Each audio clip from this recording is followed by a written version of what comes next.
Hello students, once again you all are welcome in your biology class. In last class we studied about the plant tissue. In today's session we discuss about the animal tissues. Animal tissues, they are different from plant tissues. Do you know why? Because animals' lifestyle is different from plants. So as their lifestyle is different, their tissues are also different. So let's go in detail. The animal tissues are divided into four main types: epithelial tissue, connective tissue, muscular tissue, and nervous tissue. As these animal tissues are more in number, so in today's class we discuss about only two of its kind, epithelial and connective. Let's go in detail about this epithelial tissue. Children, just imagine you are walking on the road, suddenly it starts raining, and suddenly you don't have an umbrella. When you reached home, you are totally wet. Now the scientific question arises, my clothes absorbed all the rainwater and became wet, but I was also in the rain, then why my body did not absorb any water? So let me tell you, a body has a waterproof covering in the form of skin, and this skin is made up of a special kind of tissue which is known as epithelial tissues.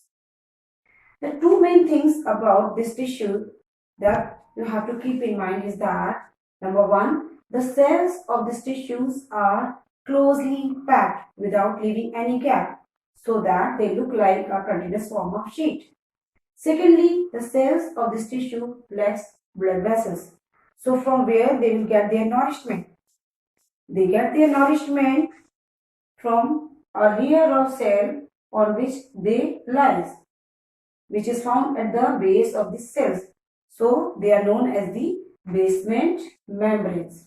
Now we talk about the functions of this epithelial tissues. Epithelial tissue covers the outer surface of the whole body. It provides protection, helps in absorption, and helps in secretion. Secretion means the body does not require some of the things which has to be thrown out in the form of sweat, urine. So this also be done by the help of epithelial tissue. A special kind of tissue which helps to bind the body together. This tissue helps to connect all the organs and parts of the body, and hence rightly named as connective tissue. This tissue is the most hard-working tissue. Connecting bitter means it used to connect each and every part.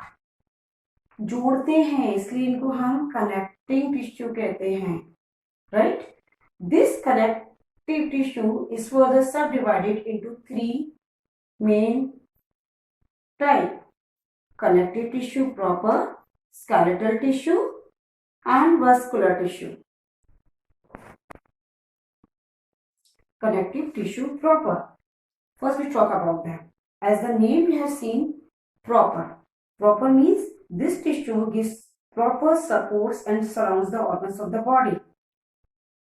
It also fills the spaces, connect muscles with bones and one bone to another. They are further subdivided into four types: areolar, adipose, tendon, and ligament. Areolar tissue. What is the function of the areolar tissue? The areolar tissue is a mass of different types of protein fibers such as collagen and elastin, and they form a continuous layer under the skin and packs the spaces between various organs to keep them in proper place. Then comes the second, adipose. What is the function of this tissue? To store food in the form of fat, and this tissue is largely made up of fat cells which are known as adipocytes. Now we come to the next, tendon.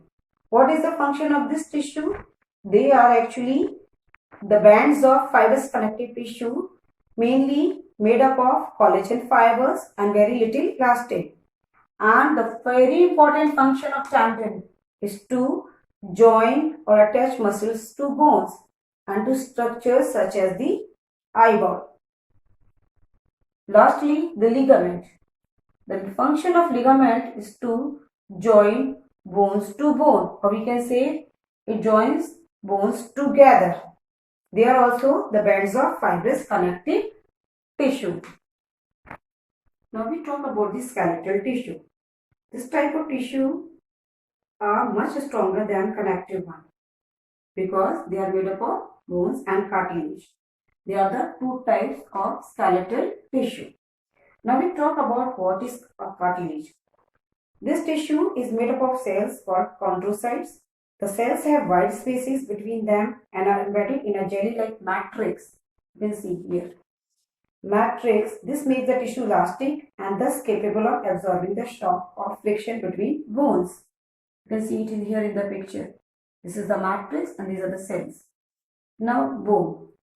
Bone is the hardest connective tissue and made up of three types of cells: osteoblast, osteocytes and osteoclast. The structure is given here. More about them, cartilage and bone, you can learn in your higher class. Now we talk about the last connective tissue, that is the vascular tissue. This is actually known as the fluid connective tissue also, as it is made up of blood and lymph. Now we talk about the blood. The cells of this tissue lie suspended in a matrix called plasma, and there are three types. You all know about it. You have studied in your previous class: RBC, WBC and platelets.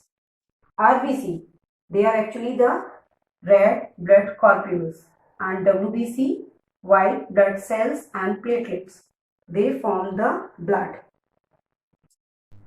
And we know that a blood is a very important component in our body as it transports oxygen, carbon dioxide, digested food and waste from one part of the body to another, and it helps to fight infections and regulates body temperature too.